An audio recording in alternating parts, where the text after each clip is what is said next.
আমার ভাইয়ের, আমার বন্ধুগণ, আল্লাহর পয়গম্বর জনাবে মুহাম্মদুর রাসূলুল্লাহ সাল্লাল্লাহু আলাইহি ওয়াসাল্লাম যখন আল্লাহ পাক রব্বুল আলামিন নবীকে ডাকতে বললেন, নবী গো, আপনার নিকটাত্মীয় যারা আছে, একদম আপনার ক্লোজ বন্ধু বান্ধব যারা আছে, তাদের মাঝে আপনি কোরআনের দাওয়াত, কালেমার দাওয়াতটা বলে দিবেন। আমার ভাই, আমার বন্ধুগণ, আল্লাহর পয়গম্বর নবী মুহাম্মদুর রাসূলুল্লাহ সাল্লাল্লাহু আলাইহি ওয়াসাল্লাম এই কথা শোনার পর নবী আমার মনে মনে কল্পনা আর জল্পনা, আমি কোন কাজের মাধ্যমে, কোন কথার মাধ্যমে আমি মানুষকে দাওয়াত করব, মানুষকে কালেমার দাওয়াত দিব। মুসলমান বন্ধুরা রে, আমার আপনার পয়গম্বর একদিন সকাল বেলা একটা উঁচা জায়গার মধ্যে বসে, উঁচা একটা টিলার মধ্যে দাঁড়ায়া, ভাই গো, আরব জাতিদেরকে আল্লাহর পয়গম্বর আহ্বান করলেন। আমার বন্ধুগণ কওমের নাম ধরে ডাকলেন, হে বনি কুরাইশ বংশের লোক, হে বনি আব্দে মানাত বংশের লোক। আমার ভাই, আমার বন্ধুগণ, প্রত্যেকটি গোত্রের নাম ধরে ধরে আল্লাহর পয়গম্বর যখন ডাকা শুরু করলো, মুসলমান বন্ধুরে, আল্লাহর পয়গম্বর মক্কার মানুষের কাছে এতই প্রিয় ছিলেন, এতই মহাব্বতের মানুষ ছিলেন, এতই বিশ্বস্ত ছিলেন। ভাই গো, আল্লাহর পয়গম্বর ডাক শোনার সাথে সাথেই সমস্ত মানুষগুলো তাদের কাজকর্মগুলো বাদ দিয়া, তাদের সব কেনা বেচা বাদ দিয়া আল্লাহর পয়গম্বরের সামনে হাজির হয়ে গেল। আল্লাহর পয়গম্বরের সামনে যখন মানুষগুলো হাজির হয়ে গেল, ভাই গো, আল্লাহর পয়গম্বরকে ডাকদা বলল, ওগো আলামিন, ওগো মুহাম্মদ, তুমি আমাদেরকে এই সকাল বেলা কিসের জন্য ডাকলা? আমরা তো বিভিন্ন কাজের মধ্যে ব্যস্ত ছিলাম, কেনাকাটার মধ্যে, আমরা ব্যবসা বাণিজ্যের মধ্যে ব্যস্ত ছিলাম, তুমি আমাদেরকে এই সকাল বেলা কি জন্য ডাকলা? আমার ভাই, আমার বন্ধুগণ, আল্লাহর পয়গম্বর দেখতে পাইলেন আমার কথা শুনে, আমার কথার আওয়াজ শুনে শত শত মানুষ আল্লাহর পয়গম্বরের সামনে হাজির হয়ে গেল। আমার ভাই, আমার বন্ধুগণ, আল্লাহর পয়গম্বর উঁচা একটা জায়গার মধ্যে দাঁড়ায় রয়েছে, আর শত শত মানুষ আল্লাহর পয়গম্বরের সামনে দাঁড়ায় রয়েছে। আল্লাহর পয়গম্বরের দিকে চাতক পাখির নাই তাকায় রয়েছেন। আল্লাহর পয়গম্বরকে ডাকদা বলল, ওগো মুহাম্মদ, তুমি বলো আমাদেরকে কি জন্য ডাকলা, কি জন্য আহ্বান করলা? আল্লাহর পয়গম্বর আসমানের দিকে তাকায়া আল্লাহকে ডাকদা বললেন, আল্লাহ, যেই জাতি 360টি মূর্তিকে পূজা করে, যেই জাতি তাদের পাহাড়গুলোকে পূজা করে, চন্দ্র সূর্যকে পূজা করে, আমি এদের সামনে কোন কোথায়, কোন ভাষায় কালেমার দাওয়াত দিব? ভাই গো, আল্লাহর পয়গম্বর তাদেরকে ডাকদা বলল, হে আরব জাতি, তোমরা শোনো, আমি যদি তোমাদেরকে বলি এই পাহাড়ের অপর প্রান্তে তোমাদেরকে মারার জন্য, তোমাদেরকে আক্রমণ করার জন্য, তোমাদেরকে ঘায়েল করার জন্য বিশাল বড় একজন বাহিনী, একটা দল, একটা কাফেলা অপেক্ষা করতেছে, তোমরা কি আমার কথা বিশ্বাস করবা? ভাই গো, সমস্ত মানুষ ডাকদা বলল, মুহাম্মদ, তার কারণ তোমার জীবনে তুমি একটা মিথ্যা কথা বলো নাই, আমরা কি করে তোমার কথা বিশ্বাস করব না? তোমার কথা 100% সত্য। জোরে কোন সুবহানাল্লাহ। আমার ভাই, আমার বন্ধুগণ, আল্লাহর পয়গম্বর এইবার ডাকদা বললেন, তাইলে তোমরা শোনো, তোমরা যেহেতু আমার কথা এত বিশ্বাস করো, তোমরা যেহেতু আমাকে এত মূল্যায়ন করো, আরব জাতিগণ, আমার আল্লাহ রব্বুল আলামিন তোমাদের জন্য আমাকে রাসূল হিসেবে পাঠাইছেন। তোমাদের জন্য আমার আল্লাহ রাব্বুল আলামিন আমাকে নবী বানায়া পাঠাইছেন। সুতরাং তোমরা আর 360টি মূর্তি পূজা করতে পারবা না, তোমরা আর পাহাড় পূজা করতে পারবা না, তোমরা আর অগ্নি পূজা করতে পারবা না, চন্দ্র সূর্য পূজা করতে পারবা না। মুসলমান বন্ধুরে, আল্লাহর পয়গম্বর যখন জাতিকে এই কথা জানায়া দিল আর বললেন তোমরা পড়ো লা ইলাহা ইল্লাল্লাহু মুহাম্মাদুর রাসূলুল্লাহ, তাইলে তোমরা কামিয়াবি হইবা।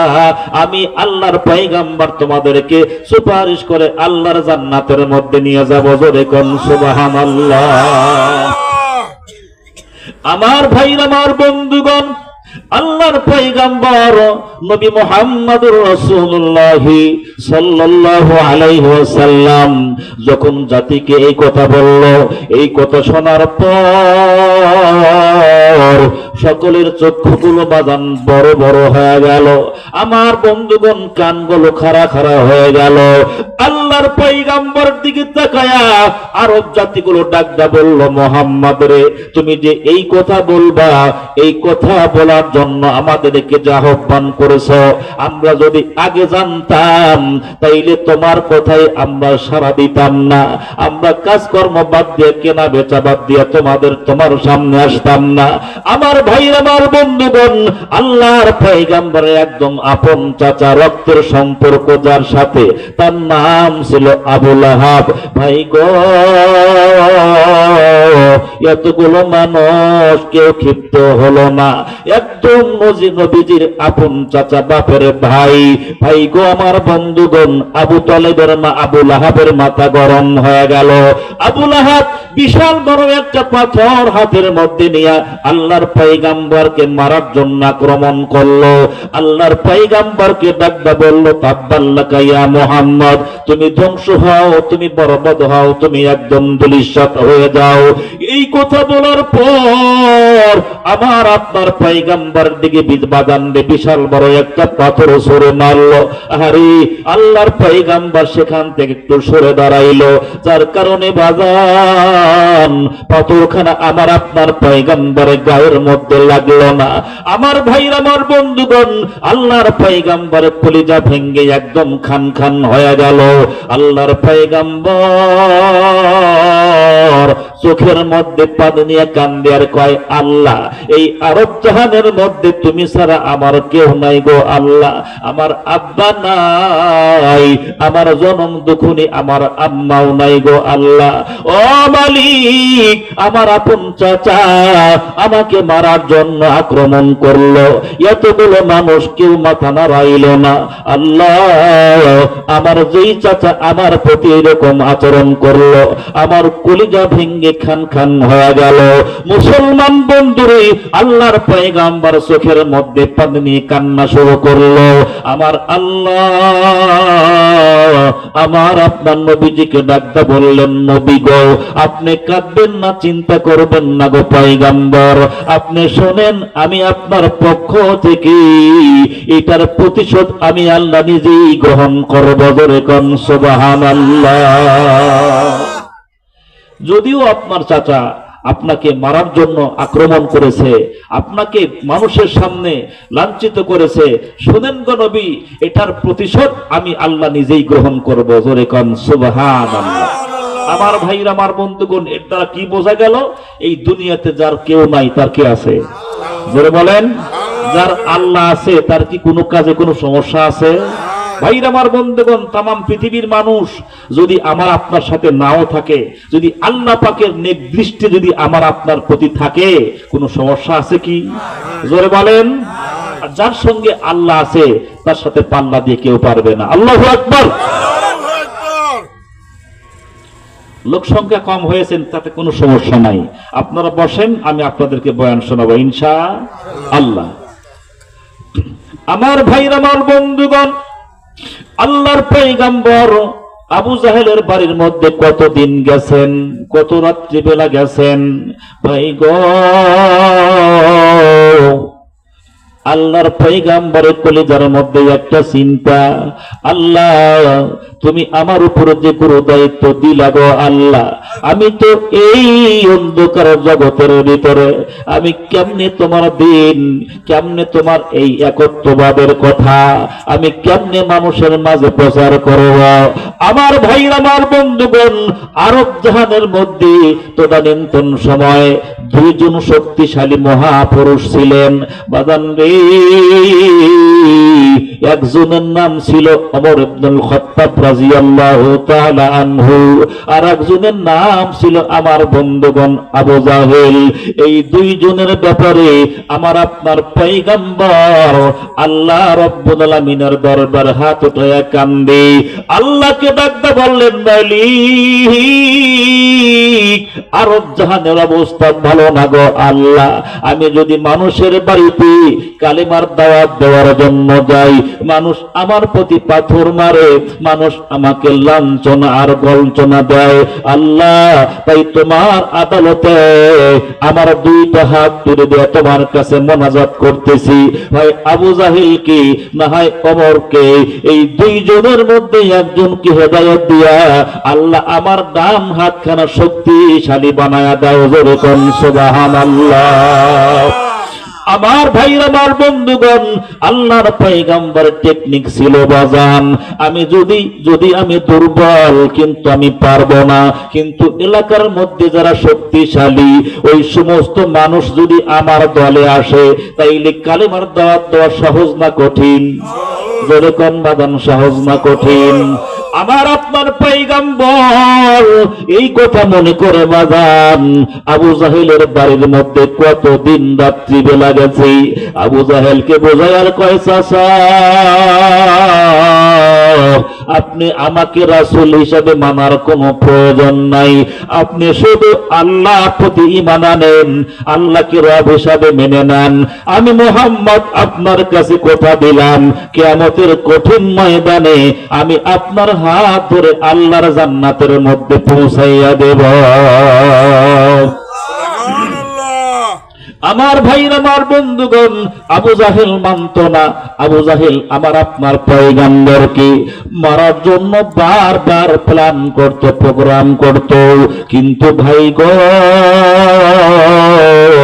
আগেই বলেছি বাজান, যার সাথে আল্লাহ আছে তার কোনো টেনশন নাই, তার কোনো চিন্তা নাই। আবু জাহেল কিন্তু জানতো আল্লাহর পয়গম্বর একজন সত্য নবী, এ ব্যাপারে কোনো সন্দেহ নাই, কিন্তু বাজান আবু জাহেল আমার আপনার পয়গম্বরকে কেন মানত না? বলে কারণ একটাই, আমি যদি আল্লাহর পয়গম্বরের হাতের মধ্যে হাত দিয়া কালেমার বিনিময়ে মুসলমান হয়ে যাই, তাইলে আমার সিয়ার থাকবে না, আমার ক্ষমতা থাকবে না। কথা কান ঠিক না ঠিক? আমার ভাইরা, আমার বন্ধুগণ, আল্লাহর পয়গম্বর যে তিনি একজন সত্য নবী, এ ব্যাপারে কোনো সন্দেহ নাই। ভাই গো আবু জাহেল আমার আপনার পয়গম্বরকে কতদিন কতবার মারার জন্য আক্রমণ করেছিলেন, কিন্তু আল্লাহ যার সঙ্গে থাকে তারা কেউ মারতে পারে না। কথা কম ঠিক কিনা? আল্লাহর পয়গম্বরকে ধরাশায়ী করার জন্য, মারার জন্য কতবার কত রকমের ষড়যন্ত্র, কত রকমের প্ল্যান প্রোগ্রাম করছে, কিন্তু মারতে পারে নাই। ঠিক না বে ঠিক? আমার ভাইরা, আমার বন্ধুগণ, তদানীন্তন সময়ে সংসদ ভবন যে ছিল, সেই সংসদ ভবনের নাম ছিল হলো দারুন নাদুয়া। কি ছিল? দারুন নাদুয়া। এর মধ্যে বসে আবু জাহেল, উতবা, সাইবা, ওলিদ বিন মুগিরা, তার মানে আরব জাহানের মধ্যে পাওয়ারফুল ব্যক্তি যারা, তারা সেখানে বসে বসে আল্লাহর পয়গম্বরকে মারার জন্য ষড়যন্ত্র করত। যেরকম নাউযুবিল্লাহ। ভাই আমার বন্ধুগণ, ষড়যন্ত্র যতই করুক না কেন, আল্লাহ যার সাথে আছে তাকে কি মারতে পারবে? আমার দিকে তাকান, দারুন নাদুয়া অধিবেশনের মধ্যে বসছে অনেক আরব জাহানের বড় বড় লিডার, নেতাকর্মী যারা, সবাই বসছে।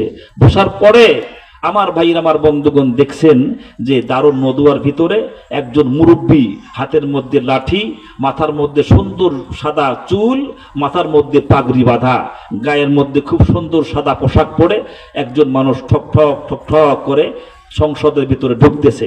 তো এমন সময় আমার বন্ধুগণ সিকিউরিটি গার্ড যারা থাকে ডাকতে পারতেছেন, এই মুরব্বী আপনাকে চিনি না জানি না, কোথাকার মুরব্বী আপনি ভিতরে ঢুকতে চাচ্ছেন? বলে আমি, আমার বাসাটা হলো নজদে, আমি এই এলাকার মুরব্বী, সুতরাং আমাকে ঢুকতে দাও। জোরে কোন মারহাবা। আমার ভাইয়ের, আমার বন্ধুগণ, যার যার চেয়ারের মধ্যে, যার যার আসনের মধ্যে সবাই বসে গেছে। আবু জাহেলের বড় চেয়ার, আমার বন্ধুগণ উতবা সাইবা ওলীদ বিন মুগীরা, তাদের বড় বড় আসন, তাদের সম্মানের চেয়ার। আমার ভাইরা, আমার বন্ধুগণ, ওই মুরব্বী আসার পর আবু জাহেলকে ডাকতে বলল, বাবা আমি তোমাদেরকে সৎ পরামর্শ দেওয়ার জন্য আসছি, সুতরাং আমাকে বসতে দাও। এইবার মুরব্বীকে আমার বন্ধুগণ সুন্দর আসন যখন দেওয়া হলো, মুরব্বীরা পাদমস্তক, সুন্দর চেহারা, আমার বন্ধুগণ সাদা পোশাক দ্বারা আবৃত করা মুসলমান। এইবার সবাই মুরব্বীর দিকে তাকা রইল। মুরব্বী সব মানুষকে ডাকতে বলল, রে জনগণ তোমরা শোনো, তোমরা যেই পরামর্শ নিয়ে এখানে বসেছ আমি কিন্তু জানি, যদিও তোমরা আমারে বলো নাই। আমার ভাই, আমার বন্ধুগণ, এই কথা বলার পর সব মানুষ মুরব্বীর দিকে তাকা রইল। কি ব্যাপার, যার কাছে আমরা কোনো কথা বললাম না আর সে কিনা বলে সে সব কথাই জানে, আমাদের সব কার্যক্রম তার নাকি জানা আছে। আমার ভাই, আমার বন্ধুগণ, এইবার মুরব্বী যখন ডাকতে বলল, তোমরা শোনো, তোমরা মুহাম্মাদের ব্যাপারে যে সিদ্ধান্ত নিয়েছ, তোমরা যে আল্লাহর পয়গম্বরকে মারার জন্য আক্রমণ করেছ, আমার ভাই, আমার বন্ধুগণ, আবু জাহেল আমার আপনার পয়গম্বরকে আক্রমণ করার জন্য, মারার জন্য 100টা লাল ওটের ঘোষণা দিয়েছিল, যার কারণে আমার ভাই, আমার বন্ধুগণ, হযরত ওমর আল্লাহর পয়গম্বরের গর্দান কাটার জন্য গিয়েছিলেন। কথা কোন ঠিক না ঠিক? আমার ভাই, আমার বন্ধুগণ, আবু জাহেল আমার আপনার পয়গম্বরকে শুধুমাত্র বাদান একবার নয়, তার জীবনে কতবার আল্লাহর পয়গম্বরকে মারার জন্য ষড়যন্ত্র করেছিলেন।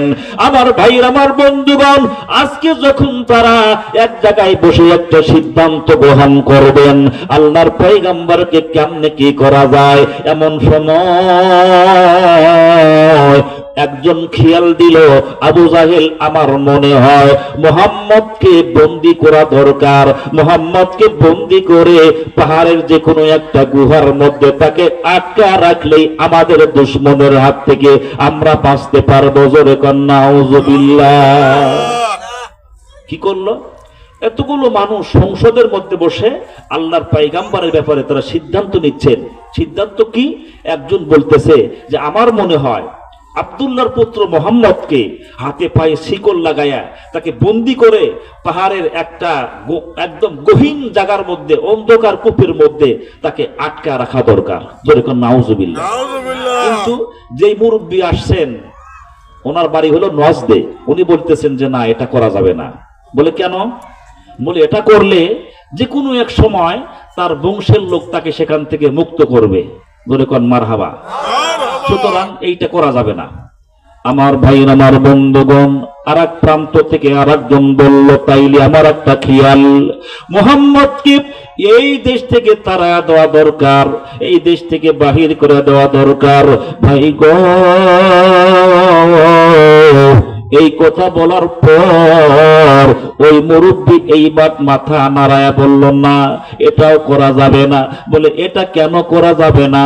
বলে মুহাম্মদকে যখন এই দেশ থেকে তোমরা তাড়ায়া দিবা, অন্য দেশে যাইয়া সে দল বল সহকারে তার কথায় মানুষ তার দলে ভর্তি হয়ে যাবে, সুতরাং সেইখানে দল ভারী করে আমাদের উপর আক্রমণ করবে, এই জন্য এটাও করা যাবে না।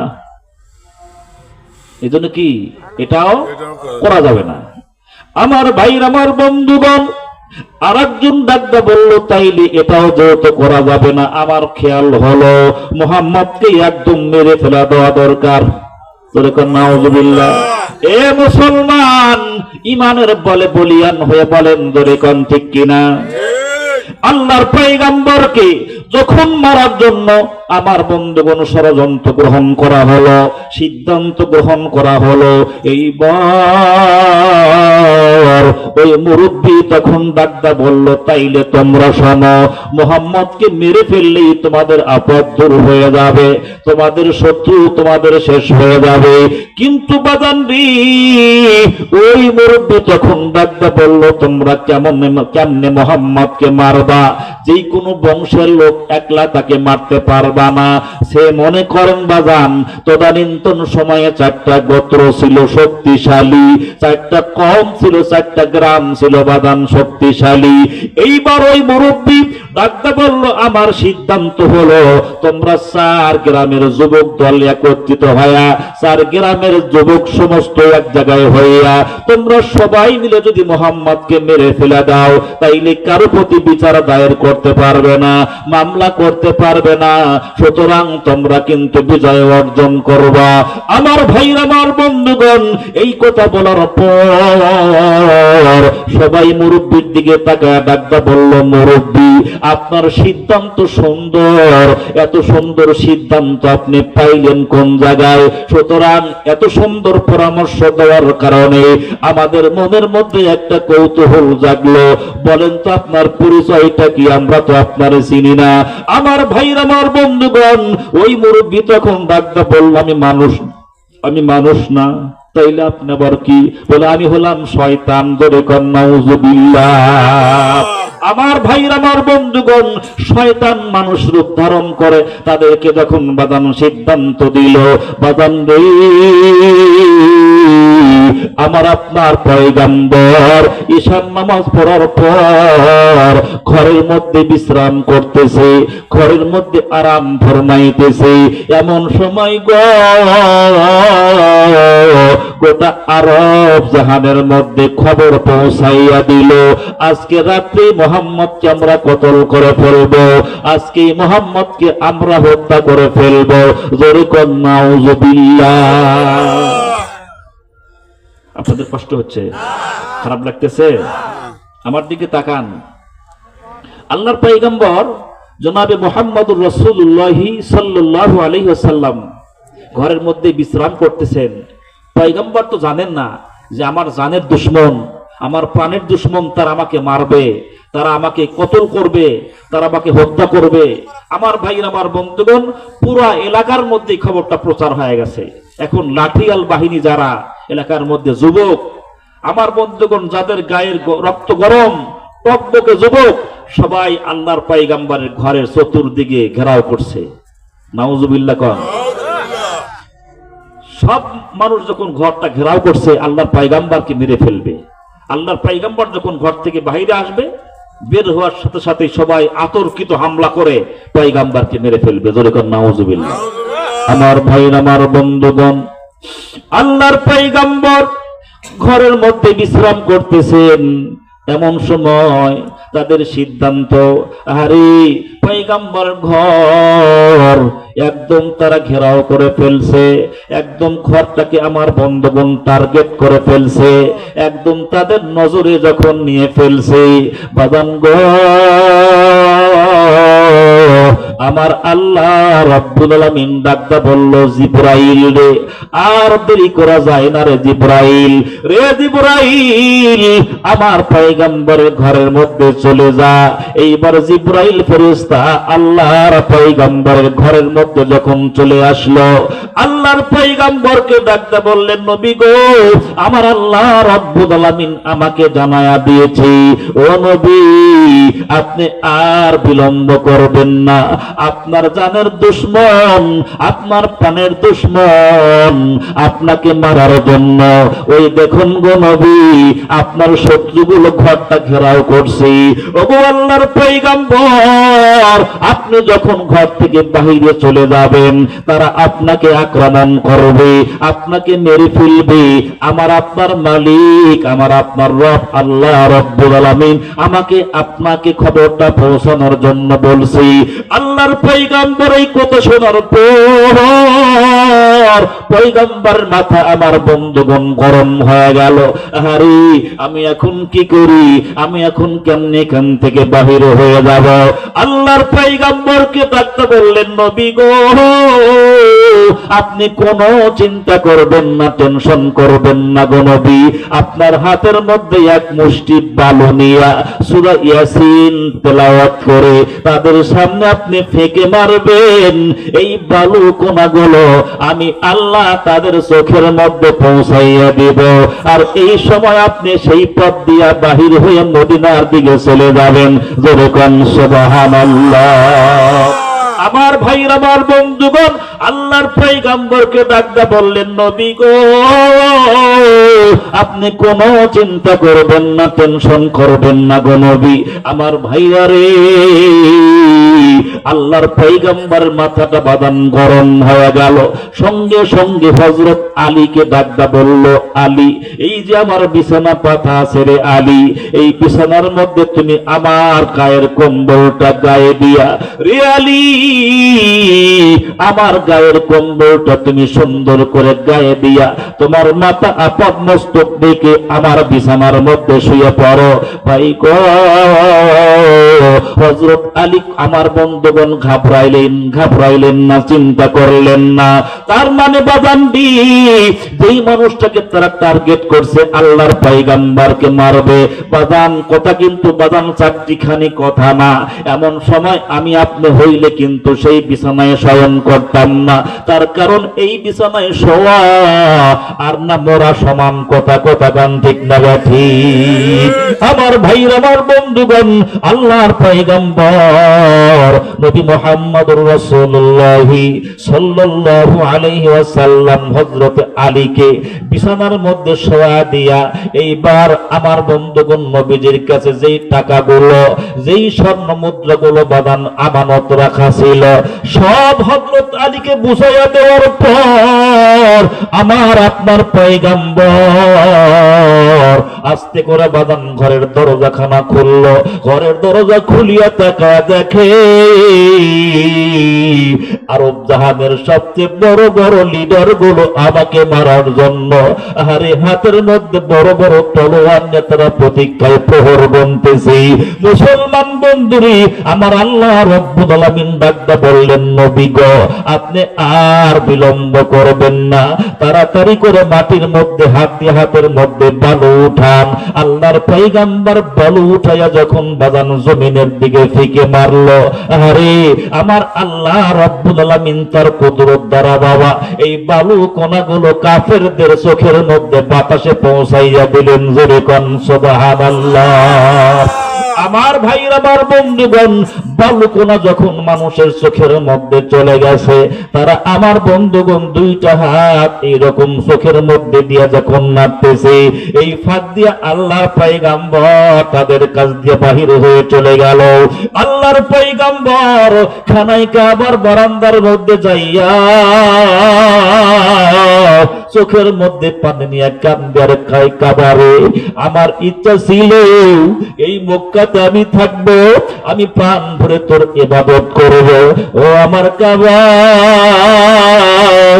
এই দেশের মানুষ আমাকে তোর কাছে থাকতে দিল না। আল্লাহর পয়গম্বর চোখ ভর্তি পাপ নিয়া সেখান থেকে আমার বন্ধুগণ কানতে কানতে চলে গেলেন আবু বকর সিদ্দিকের বাসার মধ্যে। আবু বকর সিদ্দিকের বাসার মধ্যে যাওয়ার পর আমার আপনার পয়গম্বর আবু বকর সিদ্দিককে যখন ডাক দিছে, আবু বকর তুমি কি বাসার মধ্যে আছো? বাজান রে, রাত্রিবেলা জোরে কথা বলা যায় না, কেবলমাত্র বাজান ফিস ফিস ফিস ফিস করে পয়গম্বর বলছে। বলার সাথে সাথে আবু বকর সিদ্দিক টাস করে ঘরের দরজা খুলছে। যেরকম সুবহানাল্লাহ। আমার ভাইরা, আমার বন্ধুগণ, আল্লাহর পয়গম্বর একদম অবাক হয়ে গেলেন। আল্লাহর পয়গম্বর ডাকতে বলল, আবু বকর রে, তুমি কি ঘুমাও না? আমি ছোট্ট আওয়াজ দিয়ে তোমার ডাক দিলাম, তাতে করে তুমি ঘরের দরজা খুললা। আবু বকর সিদ্দিক এইবার পয়গম্বরকে ডাকদা বললেন, ওগো আল্লাহর নবী, আজ থেকে 6 মাস আগে আপনি আমাকে বলেছিলেন, আবু বকর আমি একদিন মদিনায় হিজরত করব, আমি হিজরতের সাথে তোমারে বানাবো। ওগো আল্লাহর নবী, এই কথা শোনার পর থেকে আমি সেই দিন থেকে আর আমার পিঠ বিছানার সাথে লাগাই নাই। আমার ভাইরা, আমার বন্ধুগণ, আবু বকর সিদ্দিক রাদিয়াল্লাহু তাআলা আনহু প্রত্যেক দিন রাত্রি বেলা ঘরের দরজার সাথে পিঠ লাগায় কেমনে যেন দাঁড়ায় থাকে। আবু বকর সিদ্দিকের স্ত্রী ডাকদা বলল, স্বামী গো, আপনি কি জন্য বিছানায় শয়ন করেন না গো, শয়ন করেন না? আমার ভাইরা, আমার বন্ধুগণ, আবু বকর সিদ্দিক ডাকদা বলল, বিবি রে, আজকে থেকে তুই একলাই থাকবি, আমি আর তোর বিছানায় শয়ন করব না। বিবি রে, তোমার কাছে সত্য কথা বলি, আমার পয়গম্বর মদিনায় হিজরত করবে, আমাকে বলছে আবু বকর তুমি প্রস্তুত থাইকো। এই জন্য আমি আবু বকর আমার সবকিছু গোছাইয়া পটলা বাঁধিয়া আমি দরজার সাথে অপেক্ষার প্রহর গুনতেছি। আমার পয়গম্বর কোন সময় আসবে, রাত্রে আসবে না দিনে আসবে আমি জানি না। আমি যদি ঘুমা থাকি, পয়গম্বর আমাকে ডাকলে আমি যদি তার ডাকে সাড়া না দেই, পয়গম্বরের কষ্ট হবে। এই জন্য আমি নবী 6 মাস হলো বিছানার সাথে পিঠ লাগাই না। জোরে কোন সুবহানাল্লাহ। আমার ভাইরা, আমার বন্ধুগণ, আবু বকর সিদ্দিককে আল্লাহর পয়গম্বর ডাকতে বলল, আবু বকর আর বিলম্ব করা যাবে না, তাড়াতাড়ি করে চলো। আবু বকর সিদ্দিককে সাথে নিয়ে আমার আপনার পয়গম্বর যেই দিকে মদিনা সেই দিকে আমার বন্ধুগণ যায় না। মনে করেন বাদান মদিনা হলো মক্কা থেকে উত্তর দিকে, আল্লাহর পয়গম্বর আবু বকর সিদ্দিকের হাত ধরে নিয়ে যাচ্ছেন দক্ষিণ দিকে। আবু বকর সিদ্দিক রাদিয়াল্লাহু তাআলা আনহু অনেকক্ষণ পর্যন্ত, অনেক দূর পর্যন্ত পয়গম্বরের সঙ্গে চলে গেলেন।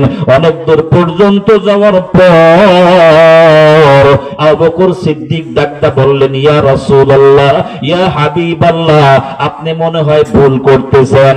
আপনি উত্তর দিক যাওয়া বাদ দিয়ে দক্ষিণ দিক যান কেন? আপনি কি রাস্তা ভুল করছেন নাকি? জোরে কোন সুবহানাল্লাহ। আবু বকর সিদ্দিক রাদিয়াল্লাহু তাআলা আনহু অনেক দূর পর্যন্ত চলে গেছেন দক্ষিণ দিকে। যাওয়ার পরে পয়গম্বরকে বলতেছেন, নবী গো একটু থামেন। নবী আমার থামছে, থামার সাথে সাথেই সামনে দাঁড়ায়া আল্লাহর পয়গম্বরকে ডাকদা বললেন, নবী গো আপনি কি রাস্তা ভুল করছেন নাকি, নাকি আপনার দিশা ভুলা হয়ে গেছে? আপনি মদিনা হলো উত্তর দিকে আর আপনি যাচ্ছেন দক্ষিণ দিকে। দয়ার নবী ডাকদা বলল, আবু বকর আমার ভুল হয় নাই, আমার কোন রকমের সমস্যা হয় নাই। আমি যখন বাসার মধ্যে আমাকে কাফের সম্প্রদায় খুঁজে পাবে না, তারা মনে করবে মুহাম্মদ মনে হয় মদিনার দিকে চলে গেছে, তারা সেই দিকে খুঁজতে বাহির হবে। আমি পয়গম্বর যে এই দিকে আসছি তারা কিন্তু এইটা জানে না। এই জন্য আমি পয়গম্বর তাদেরকে ফাঁকি দেওয়ার জন্য দক্ষিণ দিকে রওনা হয়েছি। যেরকম সুবহানাল্লাহ। আমার ভাইরা, আমার বন্ধুগণ, আবু বকর সিদ্দিক রাদিয়াল্লাহু তাআলা আনহুকে সাথে নিয়ে আল্লাহর পয়গম্বর অনেক দূর পর্যন্ত চলে গেলেন। মুসলমান, আমার জীবনের শেষ বয়ান মনে করে বয়ান করতেছি। ভাইরে, মৃত্যু কিন্তু আমার আপনার পিছনে দাঁড়ায় রয়েছে। কার জন্য পিছনে মালাকুল মউত দাঁড়ায় রয়েছে? কার জন্য যেন বাজান জংলার বাঁশ রেডি হয়ে গেছে? আরে কার জন্য জানো সাদা মার্কিন কাপড় বাজান চান্দাই কোনা বাজারে চলে আসছে? আমার ভাইরা, আমার বন্ধুগণ, কার জন্য যেন মসজিদের পালকি অপেক্ষা করতেছে? ভাইরি, এই জন্য বাজান আমলের নিয়তে কথাগুলো শোনা লাগবে। এখন থেকে আমাকে আপনাকে ভালো হওয়া লাগবে। আল্লাহর গোলাম, আমার ভাইরা, আমার বন্ধুগণ, একদিন আমি মারা মারা যাব, একদিন আপনিও মারা যাবেন, আমি আপনি কিন্তু দুনিয়াতে কেউ চিরজীবন বাঁচতে পারবো না। আল্লাহর পয়গম্বর জনাব মুহাম্মদুর রাসূলুল্লাহ সাল্লাল্লাহু আলাইহি ওয়াসাল্লাম আবু বকর সিদ্দিককে নিয়ে অনেক দূর পর্যন্ত বাজান চলে গেলেন। অনেক দূর পর্যন্ত যাওয়ার পর আবু বকর সিদ্দিক একবার ডান দিকে যায়, আবার বাম দিকে যায়, আবার সামনে যায়, আবার পিছন দিকে যায়। আল্লাহর পয়গম্বর দৃশ্য দেখার পর আবু বকর সিদ্দিককে ডাকতে বলল, আবু বকর রে, তুমি একবার ডান দিকে যাও, আবার বাম দিকে যাও, আবার সামনের দিকে যাও, পিছন দিকে যাও, তোমার কি ভয় করতেছে? আবু বকর সিদ্দিক এই কথা শোনার পর চোখের মধ্যে পানি নিয়ে কান্দে, ডাকতে বলল, ওগো আল্লাহর নবী, আমি আমার জানের মায়া করি না, আমি আমার প্রাণের মায়া করি না। আমি যখন ডান দিকে থাকি তখন মনে করি বাম দিকে থেকে না জানো কোন কাফের সম্প্রদায় আপনাকে আক্রমণ করে, আমি আবার বাম দিকে চলে যাই। যখন বাম দিকে থাকি আবার মনে করি সামনে থেকে কেউ আপনাকে আক্রমণ করবে। ওগো আল্লাহর নবী, আমি যখন সামনে থাকি আবার মনে করি পিছন দিক থেকে আপনাকে কেউ আক্রমণ করবে। নবী গো, এই জন্য আমি আপনার জন্য এমন করি। জোরে কোন সুবহানাল্লাহ।